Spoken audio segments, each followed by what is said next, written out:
आपकी जो है वो आपने मुकम्मल की हुई है तो आपके एनिमल जो हैं वो बीमारियों से महफूज रहेंगे।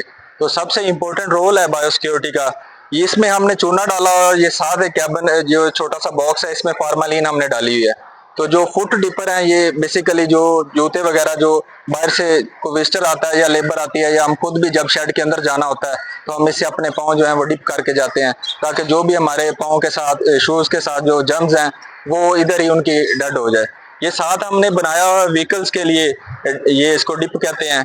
इसमें जब भी कोई हमारा ट्रैक्टर वगैरह या बाहर से कोई गाड़ी वनडे की आती है या कोई भी ऐसा बाहर से व्हीकल आती है तो उसके जो है वो टायर्स के साथ बहुत से जर्म्स बैक्टीरिया जो है वो होते हैं तो उस उनको किल करने के लिए वो इधर से गुजर के जाते हैं ताकि हमारा जो है वो फार्म वो सिक्योर रहे।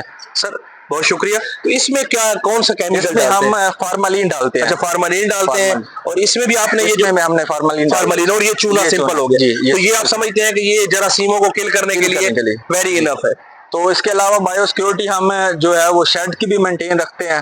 उसके लिए हम साइपरमेथ्रिन के स्प्रे वीक में 2 बार वो करते हैं और एक बार जो है हम फार्मालिन का स्प्रे भी करते हैं ताकि ये जो चिचड़ हैं मक्खी मच्छर वगैरह जो है इससे एनिमल महफूज रह सके और जो बीमारियां इनसे आती हैं फलेरिया बबीजिया जो बाकी चीजें हैं उनसे भी हम एनिमल्स को है वो महफूज रख सकते हैं। सर बहुत शुक्रिया, आपने इतनी गर्मी में अपना कीमती टाइम दिया। अल्लाह ताला हम सब का हामी नासिर हो। Thanks a lot. पाकिस्तान जिंदाबाद।